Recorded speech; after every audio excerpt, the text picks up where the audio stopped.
My name is Tim Benton.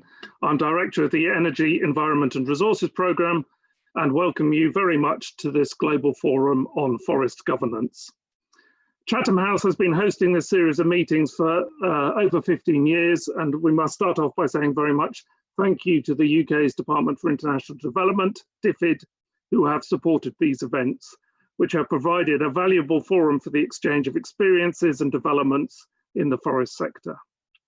Over this period, huge progress has been made in tackling illegal logging and in improving sustainability in the forest sector. Indonesia, the Republic of Congo, and China have all made significant contributions to these changes.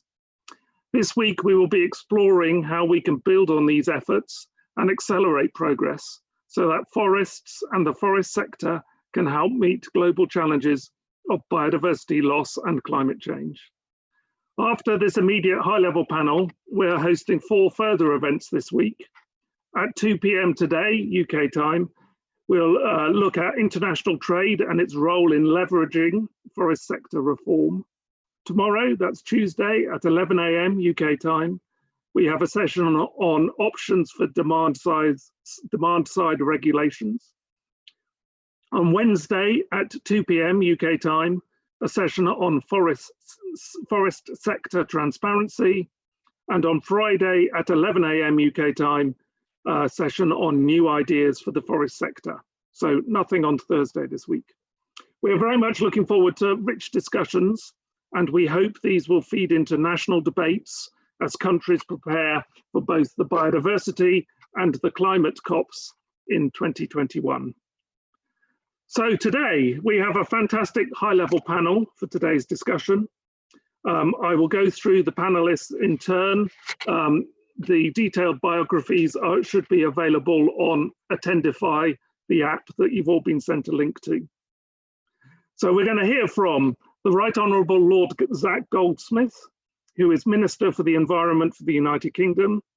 Lord Goldsmith of Richmond Park was appointed as Minister of State in the Foreign and Commonwealth Office and the Department for International Development and the Department for Environment, Food and Rural Affairs. He was appointed in 2020 in February. The Minister's responsibilities include climate change, environment and conservation, biodiversity, oceans and the Blue Belt. We'll then hear from Director General Dr. Cui Shuhong, who is the Director General of Ecology in the Ministry of Ecology and Environment in China, appointed in 2018. Before that, he was the Director General for Environmental Assessment. Then we'll hear from Minister Dr. Siti Nurbaya from Indonesia. Since 2014, she has been Minister for the Environment and Forestry, a big ministry housing more than 16,000 civil servants.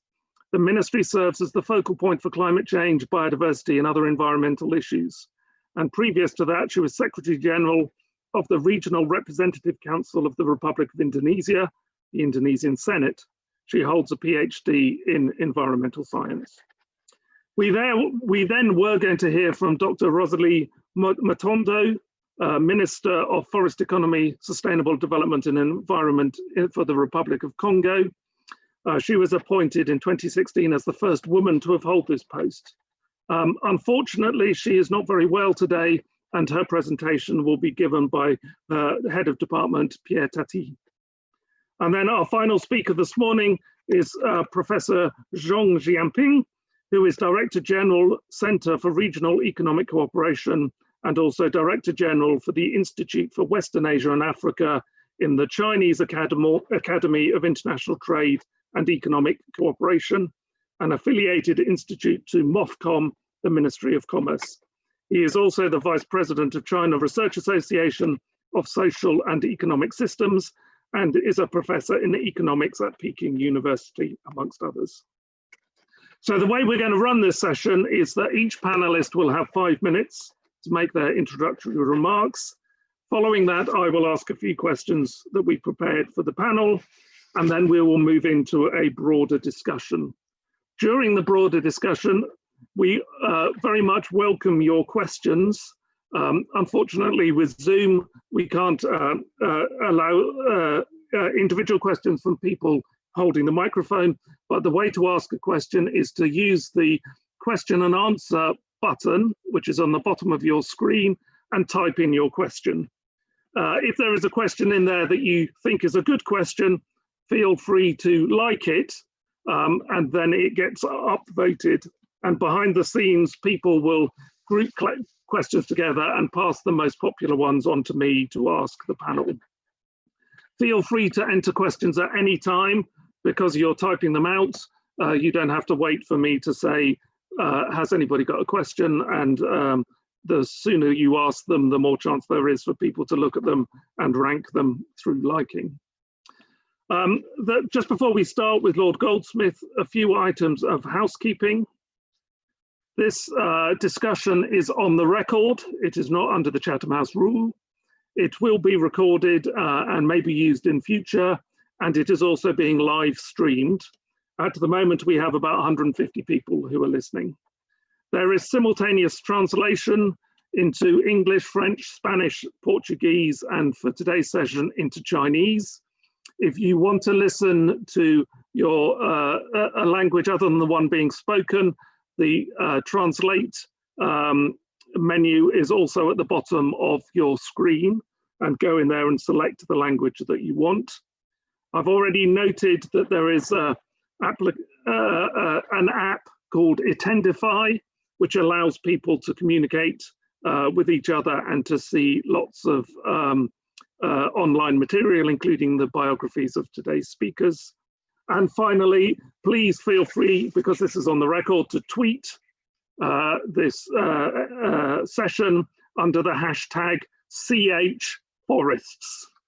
So without further ado, over to Lord Goldsmith. You've just been promoted there, Zach. Lord Goldsmith, who will have 5 minutes to talk about forest governance from his perspective. Zach. Thank you very much, Tim, and it's an honor to be speaking to you today. I hope everyone listening and taking part is safe and well.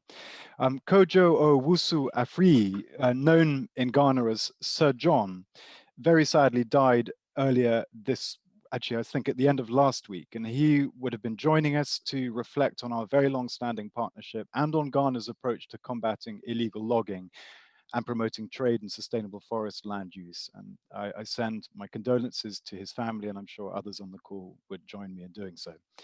The COVID-19 crisis has had an unprecedented impact on the world already.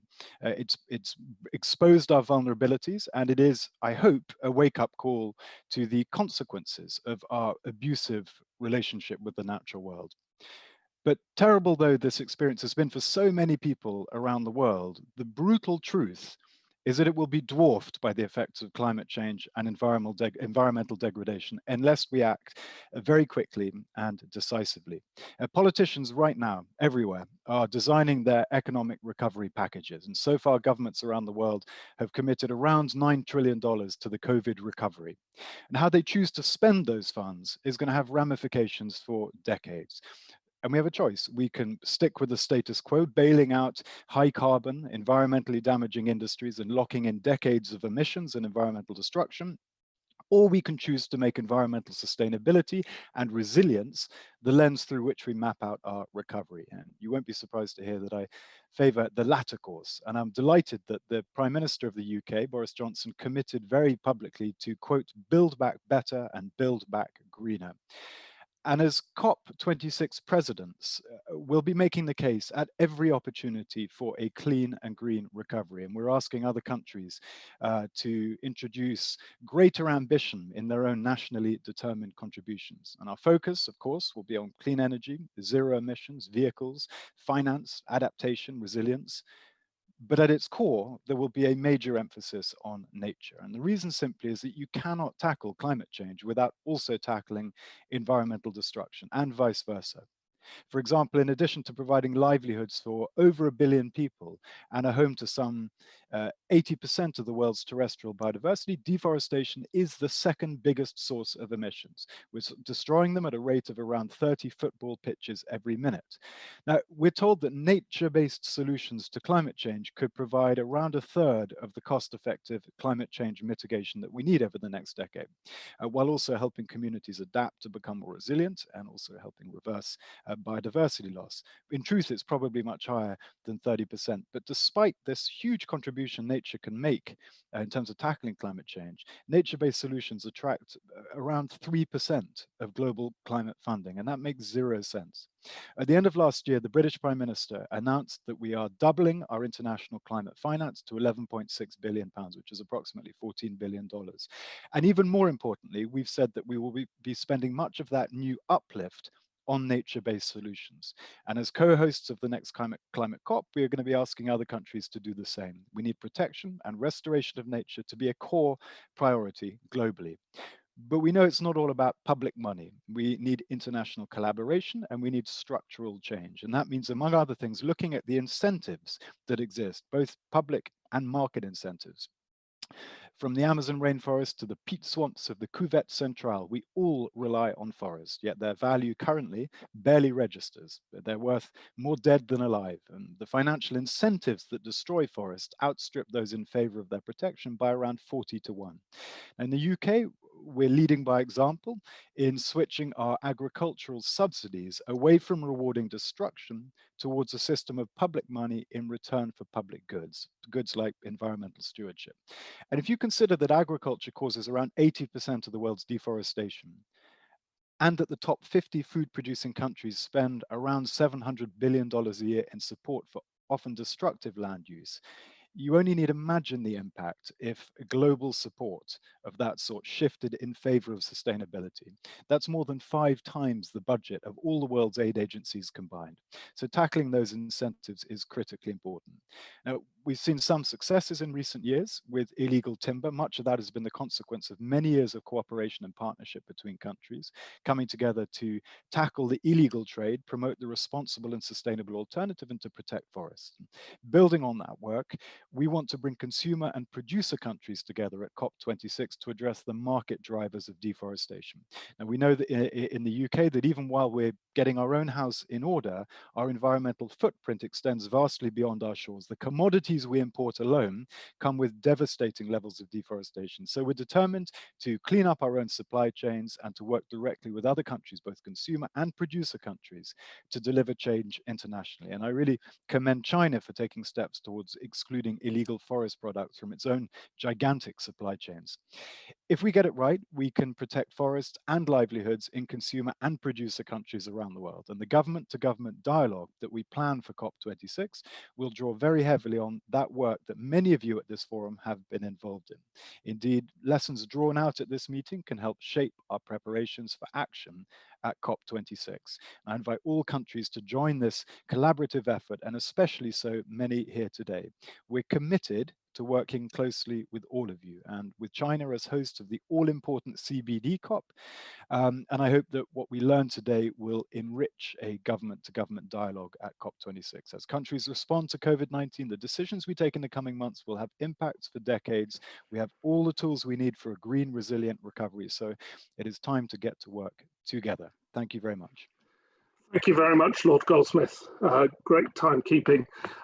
So on that note, going from the hosts of the UN FCCC COP to the hosts of the CBD COP, I'd like to ask Director General Sui Shuhong to give his remarks now, please. 5 minutes. Thank you.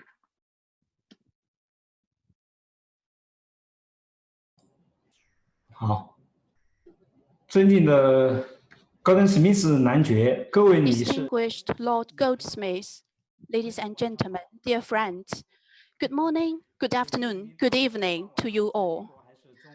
Currently, it's evening time in Beijing. I know that in the UK, it is still morning time, My name is Cui Shuhong. I am Director General of the Department of Nature and Ecology Conservation from the Ministry of Ecology and Environment. I'm also the Director of Office from the Chinese side in the preparation of COP15. Thank you, Lord Goldsmith, for your invitation. I would also like to congratulate on the opening of the 30th Global Forum on Forest Governance by Chatham House. This forum brings together governments, businesses, and civil societies. It gives a great platform to share experiences. I'm sure that we will be able to hear a lot of new ideas, new perspectives on global forest governance and sustainable development. As mentioned by previous speakers, when we talk about climate change, protection of biodiversity, and sustainable development, forest plays a vital role. Taking this opportunity, I want to touch upon what China has done in areas such as restoring forest ecosystem, addressing climate change, and the loss of biodiversity. Chinese government highly value ecosystem restoration through measures such as conserving natural forests, reforestation, afforestation, and the conversion of cropland into forest land. We contributed positively to the global forest restoration. According to SatNav data from 2000 to 2017, the Earth was greener than 20 years ago. This is outcome achieved by all countries working together. China contributed a quarter of the newly added green area globally, among which forests had a 42% contribution. In order to further strengthen ecological protection and restoration and ensure national ecological security, in May this year, China issued the National Master Plan on major ecosystem protection and restoration programs, which pressed ahead the conservation and the restoration of ecosystem in forests, grasslands, deserts, rivers, lakes, wetlands, and oceans. It also set out major quantitative targets and policy measures by 2035. We know that biodiversity loss and climate change pose major challenges to the global environmental governance, and the two are interconnected through ecosystem. Nature-based solutions utilize mitigation and adaptation potentials of the ecosystem, as well as provide foundation to address climate change and biodiversity protection in a coordinated manner. At the 2019 UN Climate Action Summit, China and New Zealand jointly led some work in the NBS field. We released the Natural-Based Solutions Declaration, initiative case collections. At a later stage, we also established a follow-up cooperation platform, the NBS Friends Group. NBS, nature-based solutions, and the concept of building ecological civilization in China is highly compatible with each other. They respect nature, go in line with nature, protect nature, and they can realize the potential of nature, and ultimately people can live in harmony with nature. In recent years, China has carried out good practices in NBS, such as defining and firmly safeguarding the ecological red line.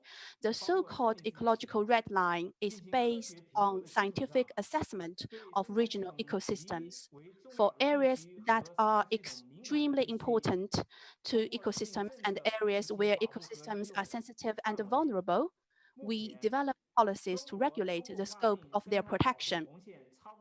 At present, area defined as ecological red line have exceeded 25% of the land area in China, and the marine ecological red line has set 30% of the provincial administered sea areas as prohibited development zones. More than 90% of the terrestrial natural ecosystem types and 89% of the national key protected wildlife species are protected. Ladies and gentlemen, dear friends, at present, protection of biodiversity globally still faces serious challenges. Issues such as climate change, species loss, and habitat destruction have not been contained. Reversing that deteriorating trend of biodiversity is one of the primary goals of mankind and for today and the next 10 years. As a host country and presidency country, we look forward to the positive outcomes of COP15. China will work with all parties to develop an ambitious and pragmatic post-2020 framework and build a fair, reasonable, and win-win global biodiversity governance system. To this end, we will work tirelessly day and night to make every effort so that we can ensure COP15 is a complete success, a conference of the parties of landmark significance. We also hope that this global forum today will be able to contribute positively to COP15 so that we can bring together all our efforts to contribute our wisdom and strength to biodiversity protection. Thank you. Thank you very much, Director General. Very inspirational. Now, moving on, we are going to hear from Minister Siti Nurbaya from Indonesia.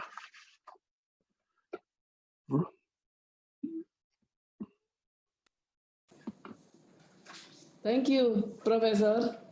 Excellencies, let me convey my appreciation for the opportunity to share views on Indonesian forest management, reform, and governance. Since 2001, Indonesia has developed a national initiative, the SVLK, Timber Legality Assurance System, in order to support the eradication of illegal logging, to promote legal timber trade, and to practice good forest governance. We appreciate the support from the UK since 2008 in this regard. SVLK is a system ensuring timber legality and forest sustainability to assure international market that products made timber of Indonesian origin come from legal and sustainable sources. The long participatory process involving wide multi-stakeholders made EU recognize and accepted SVLK as an instrument of timber legality verification of Indonesian timber products for export to the EU within the framework of VPA FLEGT, which is signed on September 2013. And the first licenses for timber product export to the EU countries is in November 2016. And we continue to improve the implementation of SVLK in Indonesia. Let us now see the benefit of SVLK. Data shows that export performance of Indonesia forestry industry product has increased very significant.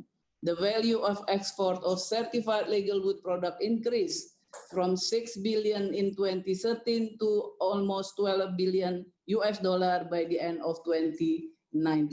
SVLK has successfully supported effort to combat illegal logging. In collaborative with the effort on law enforcement and functioning forest management unit at site level, SVLK has decreased the deforestation rate from then 2 million hectares a year at the beginning 2000 to gradually to 1.2 million and 0.68 million hectares a year until 2014 and 0.34 million hectares in 2019. SVLK has made significant reduction in illegal logging. In order to improve the implementation of SVLK by business actors, the ministry since 2015 has implemented several policies and efforts, including simplifying timber regulation and standard for smallholder forest concession and industries for obtaining certificate, as well as providing assistance by state budget when necessary, issuing regulation to prioritize small and medium enterprise that are SVLK certified in the procurement of environmental friendly goods and services. So what we can learn from the development and implementation of SVLK, there are some, including the implementation of SVLK requires a long-term commitment from all sectors and consistently. From time to time, improving rules and regulation based on cross-sectoral dynamism help to restore market confidence in Indonesian wood products originating from legal and sustainable sources and improve governance in the forestry sector. Support the eradication of illegal logging and illicit trading. The credibility and acceptance of the SPLK system in the international market is embedded with the involvement of parties in implementing the system, the third independent party that is accredited in the verification and certification and monitoring activities done by a consortium of independent observers. In relation to the role of forest in climate agenda, the Indonesian government has committed and implemented agendas on reducing climate change impact and ensuring the average global temperatures will not increase beyond 2 degrees Celsius. This commitment is expressed in the Indonesia NDC. Unconditional target of the forestry sector is to reduce greenhouse gas emission by 17.2%, about 500 million tons CO2 equivalent. Mitigation actions in the forestry sector reach about 300 million tons, about 260 million tons CO2 reduction surplus against business as usual. We reduce deforestation rate by permanently refraining from issuing new license for logging and peatland utilization since 2019. This covers about 66 million hectares. We are also suspending the issuance of new license for oil palm plantation development for 3 years since 2018. We have evaluated the existing oil palm plantation to designated high conservation value areas and to rearrange fragmented habitats due to the licenses previously issued. The implementation of social forestry program that targeted to provide 12.7 million hectares of legal access to state forests for local community. To ensure the sustainability of mega biodiversity, we actively put into practice the 3 pillars of conservation: protection of life support system, preservation of genetic resources and its ecosystem, and sustainable utilization of natural resources. We did inventory of high conservation value forests from the concession and cultivation areas.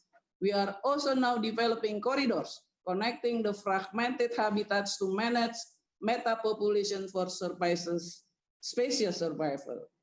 We would like to see in both the COPs of CBD and UNFCCC decisions that encompass knowledge sharing and financial mechanism that value both the biodiversity and carbon benefit.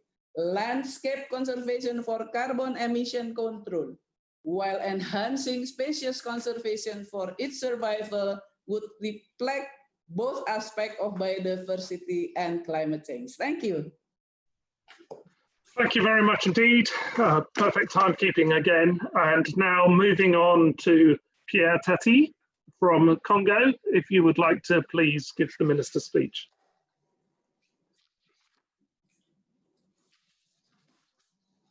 Merci beaucoup. Donc, je disais qu'au nom de Madame la ministre Rosalie Matondo, qui est ministre de l'économie forestière de la République du Congo, donc je prends la parole en son nom pour vous délivrer le message qu'elle avait prévu donc lire à cette occasion. Muchísimas gracias por la as it relates to land use and forestry, the National Forest Policy for 2015-2020 has an overall objective which enables us to implement initiatives to meet the target met by the government. And we can do this through a more diversified wood processing. In terms of forest resources management, the vision of our country is to make Congo one of the world's leaders for certified tropical wood, carried by an industry that fully values the resource and exploited from a forest under sustainable management, fully playing its role of carbon sink and a sanctuary of biodiversity serving humanity.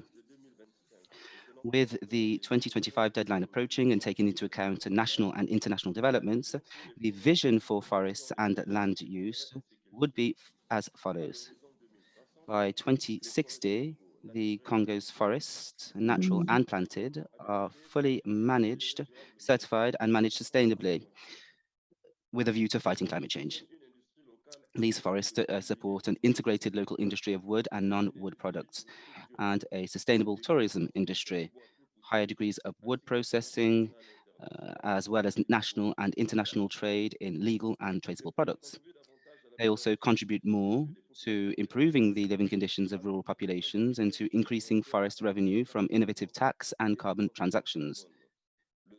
And this is planned in a land context that defines allocations precisely and definitively and allocates land for the development of associated forests and ecosystems. Now, priorities for governance reform. The priorities listed are those which led to the revision of the Forest Code in force since 2000. So the new Forest Code, promulgated this year, incorporates the following reforms. First of all, we have the strengthening of the interests of local communities and indigenous populations, in particular by applying the participatory approach through free and prior informed consent. It's also done by strengthening user rights by setting up community development series and by renewing and making more systematic local development funds. The second priority reform is the strengthening of sustainable management, continuing the development and certification of forest concessions while further integrating processing chains and protected areas. Improvement, or the third reform, is the improvement of the contribution of the forest sector to gross domestic product by creating innovative taxes and selling carbon credits. The fourth priority is strengthening governance and transparency in the management of forest resources by creating, within the Forestry Administration, a specific structure responsible for monitoring the national computerized system for verifying legality and forest traceability, as well as setting up an independent observatory managed by a civil society platform and the installation of a national certification group, which is called PAFC Congo. The fifth priority, the establishment of the complete processing of logs on the nationally, taking into account the special economic zones, which are tax-exempt industry zones, with a view to increasing the value of the wood resource in terms of taxes, duties, employment, etc. The sixth priority, the establishment of the principle of production sharing and a central purchasing office for logs in order to guarantee a source of supply of logs for non-concessional manufacturers and to promote secondary species. As part of these reforms, a particular attention will be paid to the promotion of more effective participatory forestry in the context of the 2030 Agenda, whose roadmap was adopted in Brazzaville. This should contribute to the implementation of certain operational objectives of the COMECAF Convergence Plan for the sustainable management of the forest ecosystems of Central Africa, among which there is the promotion or promote community and decentralized management of forest resources, and also the strengthening of the active participation of vulnerable populations in the management of forest resources. So as it relates to the role of global partnerships, the Republic of Congo welcomes the good cooperation with international partners. This cooperation is promising and expects a multifaceted support intended for the technical support of institutions and the strengthening of operational, intellectual, cognitive, and logistical capacities. We also hope for support for reforms. We hope for the transfer of technologies and tools adapted to the management of natural resources. And then also we hope for financing dedicated to payments for environmental services. So some examples of very appreciated initiatives are as follows: the project to reduce CO2 emissions from the forests of the departments of the Republic of Congo, and that was part of the Pre-Forest Congo project. And the objective was to reduce greenhouse gases emissions from the forest caused by slash and burn agriculture and wood energy, and to diversify productive systems to generate economic and social benefits for local populations and to increase their resilience to climate change. This will result in improving land and forest management to reduce greenhouse gas emissions and also to building adaptive capacity and reducing exposure to climate risks.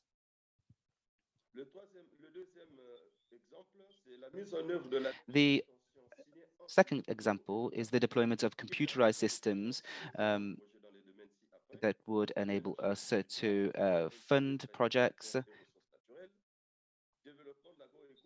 It would enable us to develop agroecology and agroforestry in savanna and forest areas. It would enable us to apply sustainable management and monitoring of the permanent forest domain and non-permanent forest domain. We could develop and implement strategies to reduce unsustainable fuel wood removals. It would help us to improve the system for carrying out and monitoring environmental and social impact studies and strategic social environmental assessments.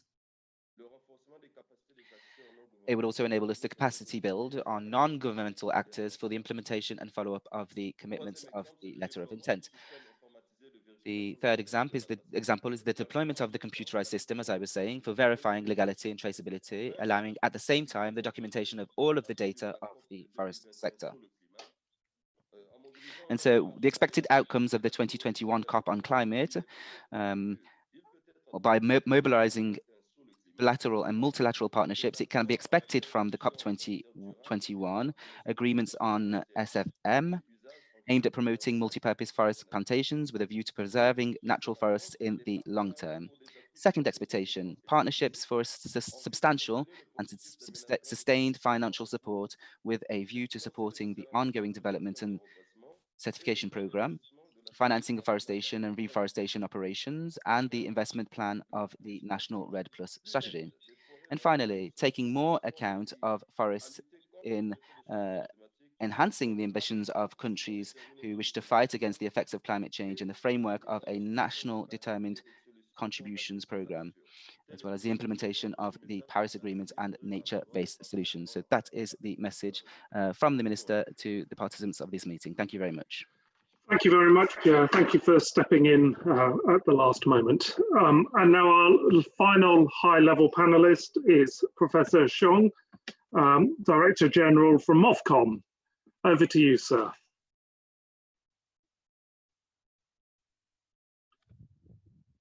You're unmute.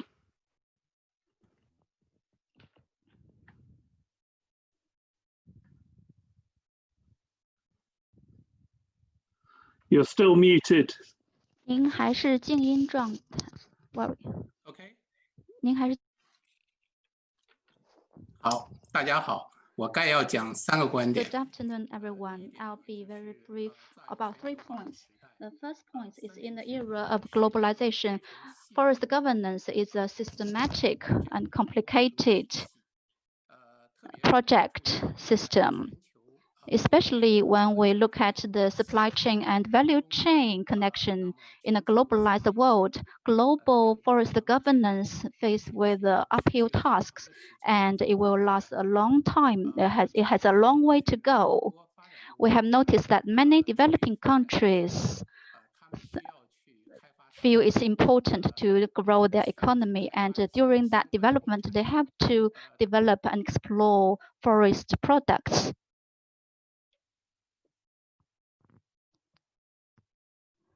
Minister Zhang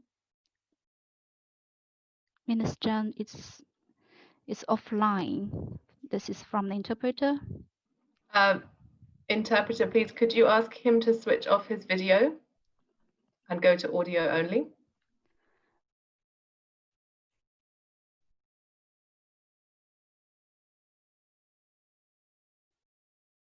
Yes, I have told him. Thank you.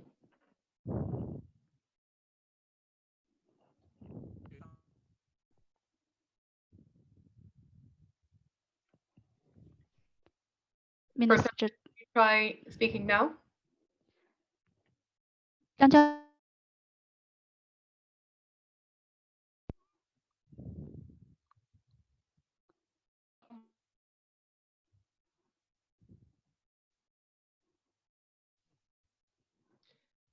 I think given the connection issues, we may need to move on to the next portion and come back to the professor.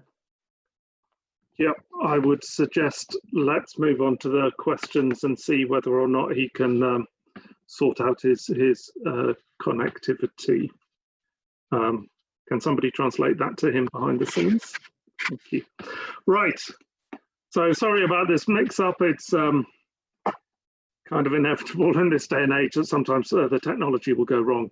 So let's just move on to the question and answer session. And I have my first question is for Lord Goldsmith and DG Sway as COP leads for the CBD and FCC COPs. How are the UK and China planning to build synergy on the nature theme between the two COPs? And how will these political processes support action on the ground that encourages sustainable forest uses and that benefit the global poor? So who would like to go first? I can see Lord Goldsmith's face. So okay. First of all, thank you for the question. It's a critically important question.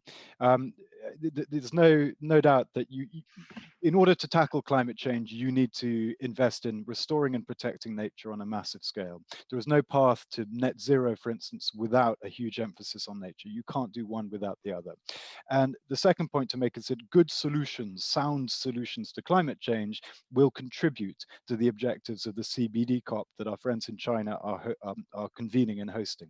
So if we get it right at the climate COP, that'll have a big impact in terms of CBD. And if nations come together and get it right at the CBD, that'll have a big impact in terms of climate change. We can't see these two things as separate issues. And we have a massively important opportunity now to work together, China and the United Kingdom. And it's a real pleasure to meet two colleagues from China today with responsibilities respectively for the CBD, but also the issue of supply chains, which is critically important, again, for both the CBD and the climate COP. I'm very pleased that the Prime Minister, Boris Johnson, and President Xi agreed a couple of months ago in March that the UK and China would work closely together to tackle both these issues in a connected manner, biodiversity loss and climate change. Last month, the COP president, Alok Sharma, who's also the Secretary of State for BEIS, spoke to Minister Huang Runqi, and they agreed to establish a dialogue between the senior officials to discuss climate change and biodiversity in a comprehensive, combined manner. And our embassy in Beijing has been in touch with DG Qui's team to get this started as soon as possible. And I would really appreciate those discussions being given maximum priority. If I could, for 30 seconds, the specific areas where I think we can work together. I mentioned supply chains, and I mentioned that actually in the speech that I gave, but between the United Kingdom and China, I think we can build a really big collaboration and cooperation between producer and consumer countries. You know, we know that commodities are hugely important for livelihoods in the countries where they're produced. We also know that we need to do something about our footprint. The United Kingdom's footprint, just with commodities alone, is extended about 90% beyond the size of the United Kingdom. That's the 7 top commodities. So we are looking forward to working with China on that issue. We want to look at some of the incentives that I outlined in my speech around land use subsidies. And it's obviously crucial that the targets that are agreed and set at the CBD both contribute to tackling climate change, but also enable us to get beyond the nice words that we've had historically towards meaningful action. And I think between these two conventions, next year ought to be the super year for nature. It ought to be the moment where people out there can see that the world's governments are finally taking these issues as seriously as they ought to. But we have a huge responsibility on our shoulders in the United Kingdom, just as China does as well. And we will need to work together, and I look forward to that. Thank you very much. As somebody who has worked on biodiversity conservation for the last 30 years, I'm really heartened to hear that positive message. Director General Sway, are you with us? Your camera is off.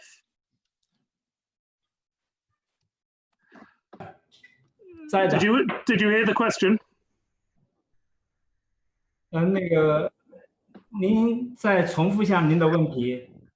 Can you repeat your question, please? The question is, how can you, working with the CBD COP and the UK working with the UNFCCC COP, how can you build synergy between the two around the nature theme, and how will these political processes support action on the ground that encourages sustainable forest management?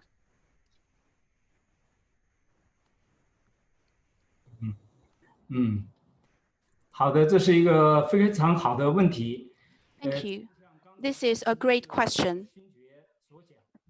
As Lord Goldsmith has deliberated earlier this year, President Xi Jinping of China together with the British Prime Minister Boris Johnson, reached an agreement on this issue. At a working level, we will work very closely to prepare for COP15 and COP26 to work jointly on climate change and also biodiversity issues. I'm sure that there are many areas of potential collaboration between COP15 and COP26. As I mentioned in my speech, nature-based solutions would be a brilliant way to start off our collaboration, would be a brilliant bridge of our collaboration. Of course, biodiversity loss has a huge impact on climate change. Through the protection of biodiversity, the increase of carbon sequestration, the increase of carbon sinks, it will help us to mitigate the impact of climate change. So I'm sure that those areas have great opportunities to collaborate together, and they are of great significance. Through that collaboration, we can replicate, we can learn from mature collaborative models of climate change, and to use that on biodiversity, in particular, in terms of funding for certain projects. We will be able to bring everybody together and reach consensus among governments of countries. I would also want to say that close collaboration, close exchange of ideas between the working groups of two COPs will have important significance on the successful opening of two COPs. So on that note, I would very much like to work very closely with our British colleagues, with colleagues from all countries. Thank you. Thank you very much indeed for that response. My next question is for Pierre Tati and Minister Siti Nurbaya, and the question is, given our global ambitions, how do you think the economic crisis resulted from the current COVID-19 pandemic will impact upon your efforts to promote sustainable trade and sustainable forest use? What measures can we take to ensure that the unfolding economic downturn will not negatively impact on forest ecosystems? Thank you, Professor. In responding to the pandemic COVID-19, we keep our forestry sector as stable as possible by keeping forestry business working, by providing facilities to businesses to continue their activities. Among such measures are relaxing some procedures, delaying loan repayment, extending grace period, optimizing state budget, and prioritizing labor-intensive activities through social forestry program and for activities on reforestation. We also provide e-learning about how to manage forest sustainably, especially for smallholders to comply with COVID-19 protocol. With social forestry program, the smallholders of a concession, we apply e-learning to our forest farmers. We provide incentive which would be given to farmer group if they implement the e-learning outcome in their business work plan by selecting clusters of forest and food commodities that can be used to provide production input. We also ensure the wildlife in ex situ conservation areas can survive by providing sufficient feed. We also support their non-timber products for the smallholders on marketing and improving market system with online system. We continue protect forest from encroachment and law enforcement, and to some extent applying restorative justice. We control the national park on their eco-tourism activities for forest healing. By considering the COVID condition, we continue every day in the morning and in the evening, how is the situation in that site, and we apply a COVID protocol. So that kind of thing, Professor. Thank you. Thank you very much. Pierre, have you anything to add from your perspective? Merci, mais pour ce qui concerne le Congo, bien évidemment. Thank you very much. As it relates to Congo, we are all hit by the pandemic, and first of all, measures had been taken by the government, so emergency measures to try to stem the crisis. As it relates to the forest sector, it's a forest sector it's a sector that is a priority sector and that will continue to work throughout the pandemic. But systems and initiatives have been put in place to enable teams to continue to work, particularly as part of fighting poaching, for example, and illegal logging, because these are things that continue to take over. At the same time, the government has also implemented facilities to try to take some pressure off some companies in terms of taxes. And so we are continuing to work, but with a streamlined tax model. So efforts have been made to support companies so that activities aren't all struck too much by the crisis. And obviously, we're trying to ensure that we are continuing sustainable forest management, traceability, etc. So that's what I would answer to your question. And I would also second what was said by the minister.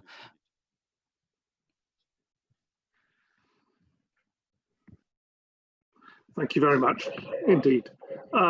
Professor Zhang. Okay. Are you there? Hooray!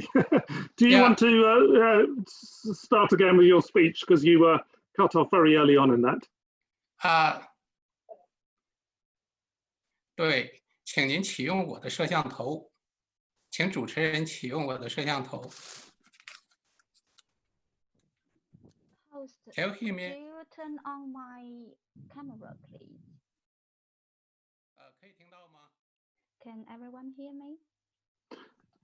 I can hear you. Let me see if I can turn on your camera. Okay. I'm not sure that's under my control. I will ask Robin to do so. Please continue, Thank Professor, you. and we'll switch it on. Oh, brilliant. It's on. Good. Thank you. Okay. Well, I'll carry on from where I left. My first point was about global forest governance as an important role which needs host country to cooperate with other countries. In this process, host countries' laws, policy systems, and best practices are very important.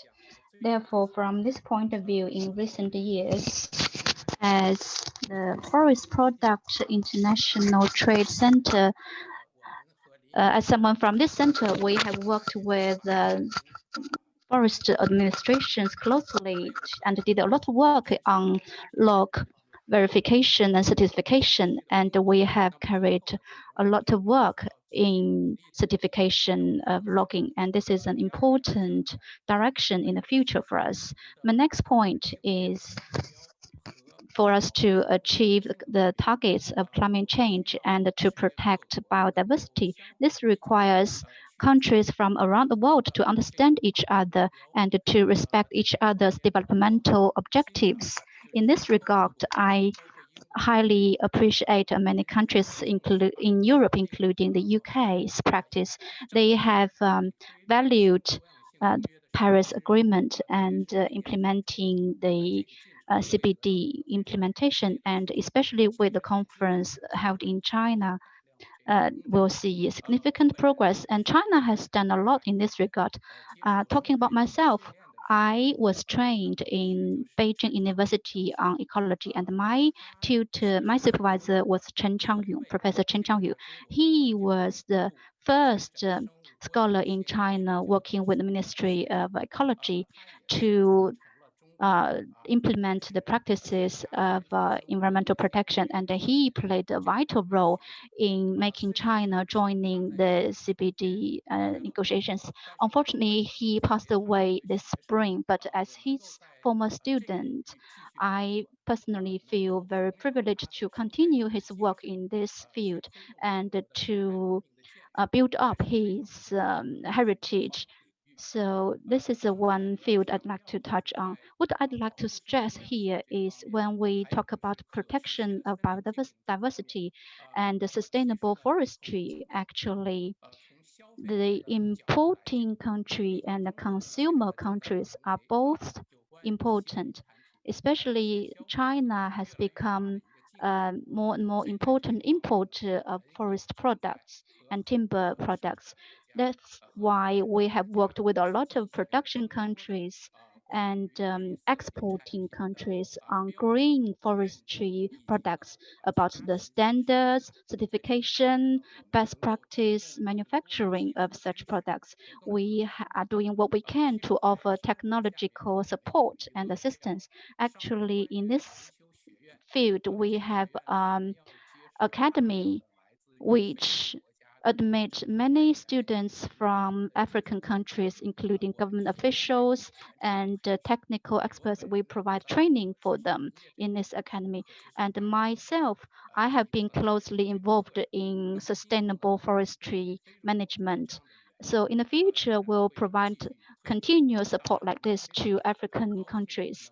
And of course, we are delighted to be able to work with the UK to promote actions in this regard. The final point I'd like to mention is when we are working towards the road of sustainable forest governance, we need a sustainable dialogue channels and mechanisms.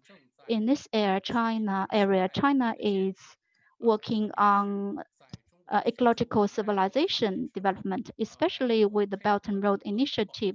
I have worked with China's environmental protection administrations, and we have developed the framework of Green One Belt and One Road.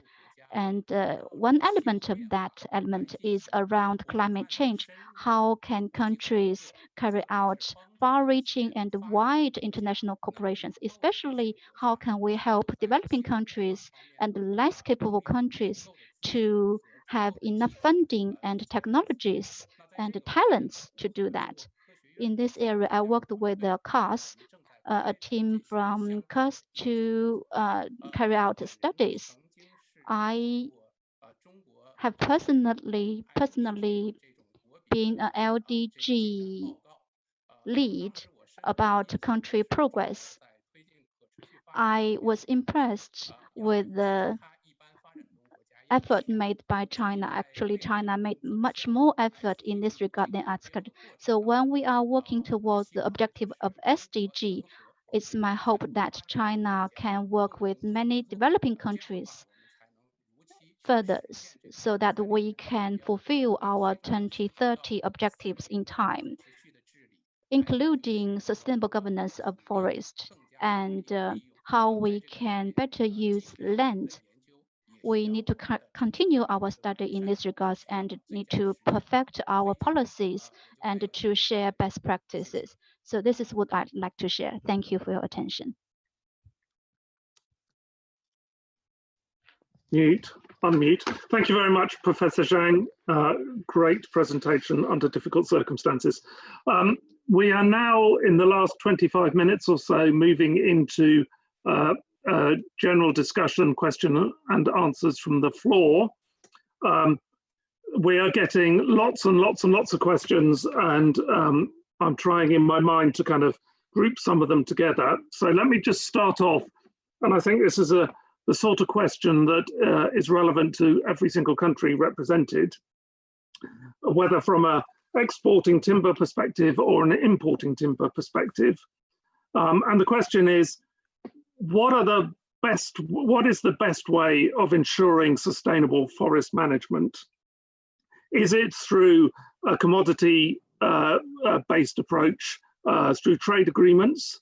Is it through ensuring that the background trade legality under WTO is really strong? Is it through absolutely bilateral country-to-country conversations? How do we manage the whole trade relationships to drive sustainability in the forest sector? Would anybody like to tackle that from a perspective? I know in the UK we have had a working group, the Global Resources Initiative, that has been looking at how to think through sustainable trade from a forest risks perspective. So perhaps Lord Goldsmith, do you want to tackle that first? Yeah, thank you very much. I mean, the short answer, I should say, is that it's a little bit of everything that you just suggested. And none of this stuff is going to work in isolation. And I think there's a lot of scope for bilateral agreements. We've been working very closely with a number of areas, not least Indonesia. We have a really good relationship there. We're looking for other opportunities as well, having doubled our international climate finance. And having committed to putting a big emphasis on nature-based solutions, there'll be lots of scope there for bilateral arrangements of the sort that we are hopefully developing in relation to Indonesia. But there's also the non-public money stuff, the supply chain. So we are facing a lot of pressure in this country from consumers, which is translating into reactions by supermarkets around this issue of deforestation in the supply chains.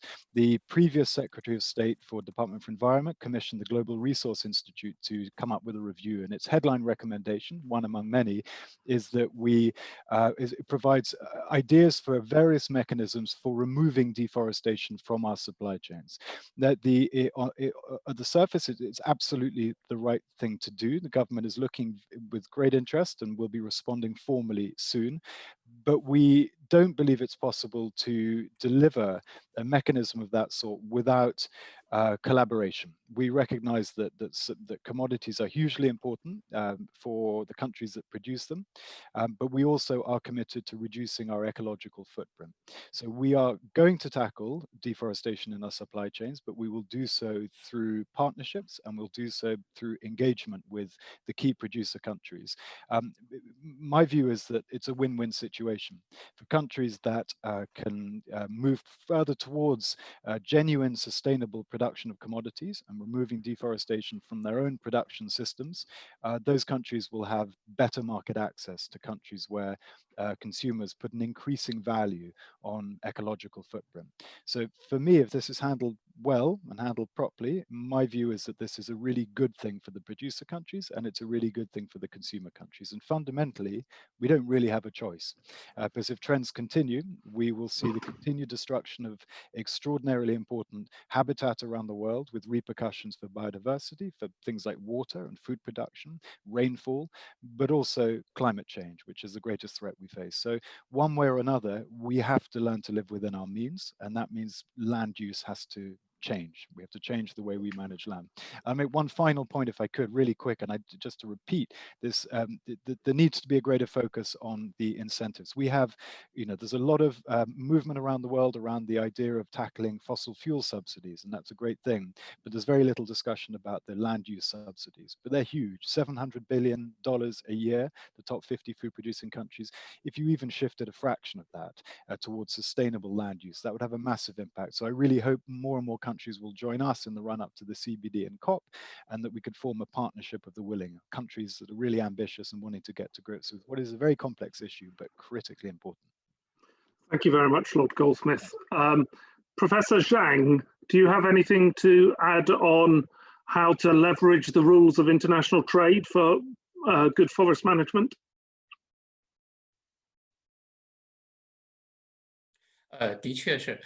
Yes, indeed. I'll just add 2 points. First point is under WTO framework. Actually, WTO has always been exploring how we can promote green trade and sustainable trade. As you all know, WTO has a International Sustainable Trade Center, and I spoke several times at that center. In this regard, under MOFCOM, China had Directorate of International Trade, and this directorate started research over a decade ago how we can promote green trade and sustainable trade. Talking about this issue, indeed, this is a complicated and challenging piece of work. But in recent years, if you look at the platform like APEC, we have formed checklist of environmental products. And the WTO has also been looking into how such a list of environmental products can be expanded so that more member countries can onboard that. So in this process of reform, we need to continue to promote such work so that under the rule system of a WTO system, sustainable trade can be achieved and promoted.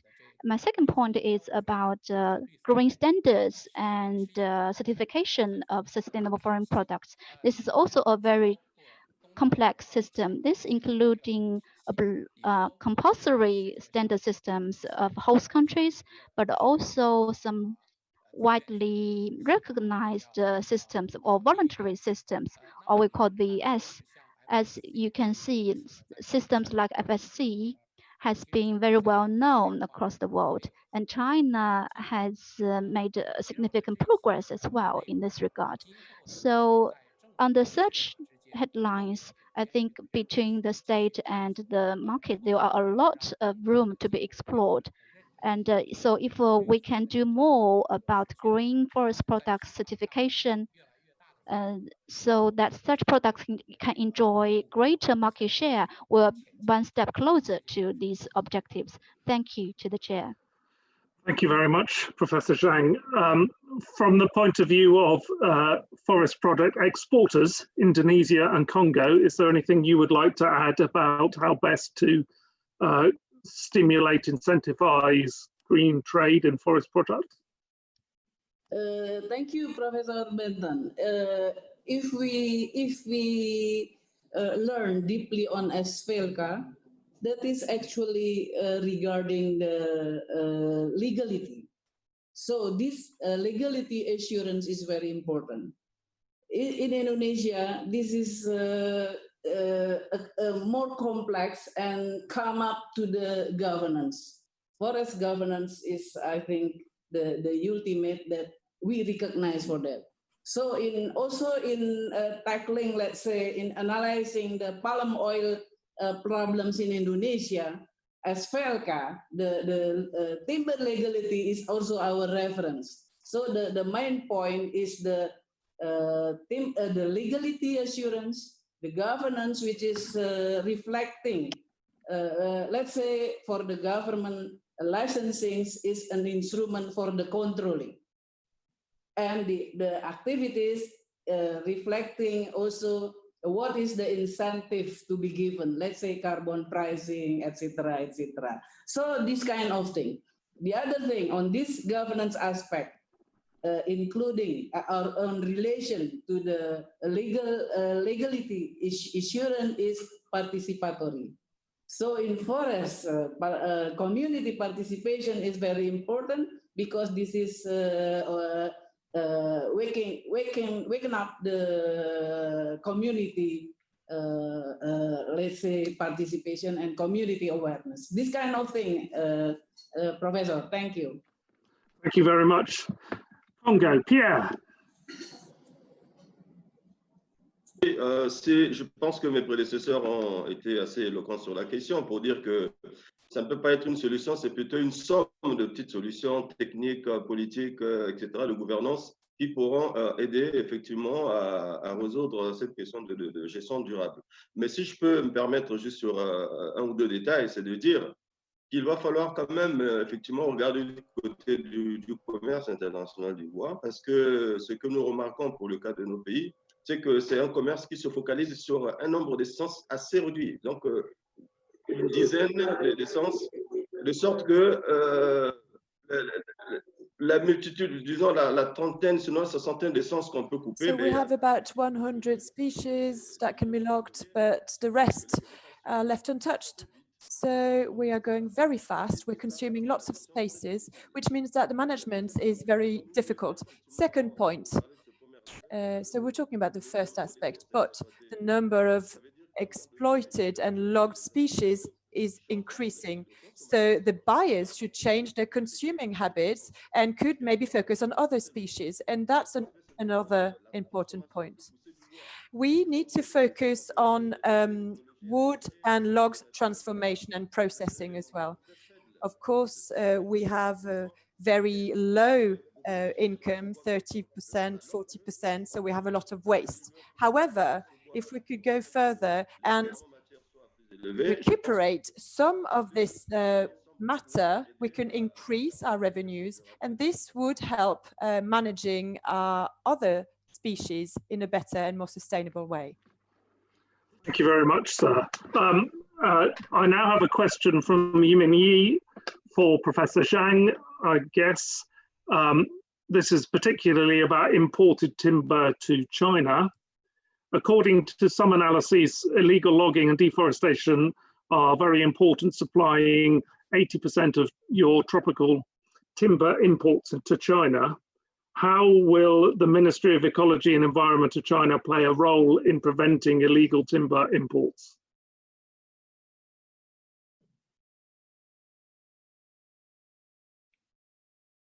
Professor Zhang, did you hear that? Mm. 可以。其实关于非法采伐的这个问题， in terms of the issue of illegal logging, the State Forestry Administration has done a lot of work to alleviate this issue because many years ago, China recognized the importance of solving this issue. Together with international communities, we've carried out wide range conversations, dialogues, and cooperation mechanisms to explore effective way of solving those issues. As I mentioned earlier on, I've also worked at the International Forest Cooperation Center so I acted as a witness of China's efforts in this regard. The British colleague also talked about that China has achieved a lot in terms of illegal logging, and the measures we've been taking are much more effective. What I can share with you is that recently China has just revised the forest law of China. And in that new edition, it looked into illegal logging and also penalties for illegal logging. So we have a legal foundation, a legal base to do that. That is a remarkable progress for China. Of course, that looking ahead, there are a large room for improvement and we need to carry out further work. Thank you, Chairperson. Thank you. A question now for Minister Nurbaya from Indonesia. Perhaps most straightforwardly directed at your government. How can governments contribute to the eradication of poverty and reduction of inequalities whilst promoting forests and sustainable supply chains? Minister Nurbaya, would you like to tackle that one? Yeah, thank you, Professor. In Indonesia, we have about 25,000 villages out of 70,000 villages are in the forest or surrounding the forest. So they are all average in the poor areas. So President Joko Widodo has a policy that we have to support these villages while keep the function of the forest as its function on environment. That's why we support, we call it social forestry. We have in Indonesia 120 to 125 million hectares of forest and about 40 million of forest be in the use and for having some production. And about 12.7 to 13 million hectares are now we provide to be given the legal access for the villagers within and surrounding the forest area. Of course, we support not only the legal access, but also providing the management and also the techniques and facilities for the practices. So poverty alleviation can be supported for these communities within and surrounding the forest. We have already now given the access for about 4.2 million hectares, the social forestry, for more than 800,000 families, households. So it helps because in the former time, the concession is mainly for corporate. But now this is the time that the concession is also for the smallholders. This kind of thing, Professor. Thank you. Thank you. Pierre, do you want to add anything to that question from your perspective in the Congo? Je voudrais m'excuser parce que j'ai eu. I would like to apologize. I had a connection problem, which means that I did not hear the question. Could you ask the question again, please? Yes, of course, of course. Well, I'll actually ask a related question in that regard then. Developing economies are facing increasing conflicts and disputes over land and access to natural resources. How can countries like your own contribute to better recognition of indigenous land rights and community-based sustainable tenure?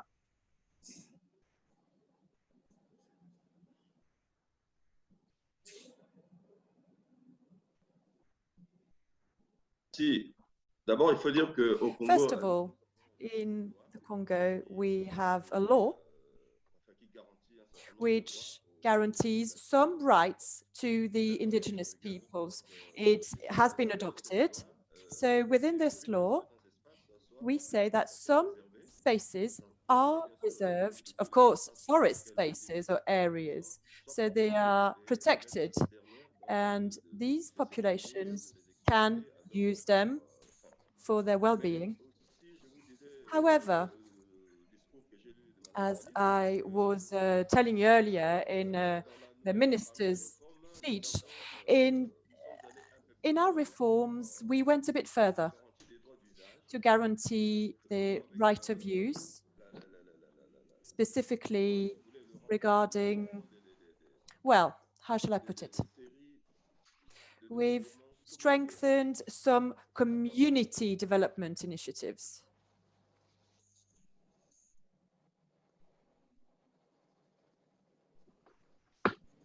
The interpreter cannot hear the speaker. I think he has frozen. Thank you very much, Pierre. We will wait for you to come back online. We are running out of time, and to the audience, I am afraid there is no chance of us getting through all of the questions, but I do want to ask a general question, which is not specific to any individual country, and that is, how do we collectively intend to deal with countries, perhaps like Brazil, that are currently not prioritizing conservation of forests in their agendas? And what are the solutions to encourage a broader sustainable model for forests in such countries? Who would like to have a go at that one? That's quite a tricky one. Zach, you're raising your eyebrows. Well, it's a crucial question, as in fact are all the questions that have been put to us today. I would simply say that countries that are reluctant at the moment, who are not engaging in the way that we on this call believe they should, are nevertheless going to have to respond to pressures that go way beyond the NGO community. So, for example, we heard just a few days ago the biggest buyer for China of soya make some very, very bold comments in relation to cleaning up the supply chain, not contributing to deforestation. Now, that's not politics, that's the market. It's making a big signal which producers of soya, like Brazil, have no choice but to respond to. They either respond or they lose markets. In the United Kingdom, obviously, my country, in my country, we have supermarkets which are taking quite radical positions in relation to things like palm oil. My view is that if we can establish a partnership now, we can avoid a misreaction or the wrong reaction by the supermarkets. Palm oil is an extraordinary commodity, extraordinarily efficient. We don't want to see palm oil replaced by something that's going to take up vastly more land, but we do want to ensure that the palm oil that we're buying is sustainably sourced. And most of the palm oil, in fact, that we import into this country is already sustainably produced, around 70%. But the reality is that countries aren't going to be responding to these pressures out of goodwill necessarily. They'll be responding to these pressures because that's what the market determines. If buyers want a certain quality, then the seller has to respond to that. So I do think that the market pressure is building up, partly as a consequence of consumer pressure, and the governments that are going to get it right are the governments that pay attention to those pressures. So can I ask a follow-up to that, just briefly? So how will the market differentiate between commodities that are produced in a sustainable way and in a non-sustainable way, given that a lot of the time there isn't that transparency at point of sale, for example? Yeah, and that's a question that we're grappling with here in the UK. I mean, there are lots of international standards, some of them very strong, some of them less so. The reality is that most, I mean, my colleagues on the phone who are listening in might a better place to answer this than I am, but my understanding is that most of the producer countries have the right laws in place, that if there's a problem, that problem often relates to laws not being implemented, or it relates to illegal activity. So the question then is not about inventing lots of new laws or standards. The question is about implementing existing laws. And that's, again, an area where collaboration can help. So the UK, with our increased ICF, would like to be able to help countries get to grips with illegality, for example, in countries which are struggling to deal with illegality. That's an area perhaps where we can add value, and that depends very much on whether producer countries want us to help. But it seems to me that the criminality aspect, the illegality aspect, is a really obvious starting point. Thank you very much, sir. Minister Nabaya, do you want to add anything on to that question? How do we, as an international community, help other countries prioritize forest management better? Yeah, in Indonesia, in our case, actually it is written in the constitution, Professor. It is saying in the Article 28, it's saying that it is the right of the citizens to get a good environment. And also it is in the Article of 33 saying that natural resources should be managed sustainably. So as Minister Smith saying about this consumer pressure, I agree with that. There is a consumer pressure saying about this and that, but of course we have to check what is the real situation in that country. Let's say maybe it's good to engage now more intensive to the parliament community. We have international parliament union. Maybe within the networking of parliamentary union, we can give pressure to the government, to the executive, to encourage about this legal supply chains, sustainability, and those kind of things. In Indonesia, we have a very strong constitution and also strong act or law about these matters. So that helps. Thank you very much. And Professor Zhang, I think last word to you. How do you encourage the international community to manage forests better, and particularly perhaps with the Belt and Road Initiative, where you're investing infrastructure and helping countries develop? How do you ensure that they develop in a sustainable way as well? Well, I think that the Belt and Road Initiative proposed by the Chinese government can be comprehended as a practical platform for cooperation internationally. We hope that through the interconnectedness of infrastructure, through the interconnectedness on a people-to-people level, and also through the development of digital economy, we will be able to provide valuable opportunities for those developing countries to develop. If those people in developing countries have brighter future, have more opportunities to find jobs, to find employment, then they would not be solely dependent upon harvesting natural resources or utilizing natural resources.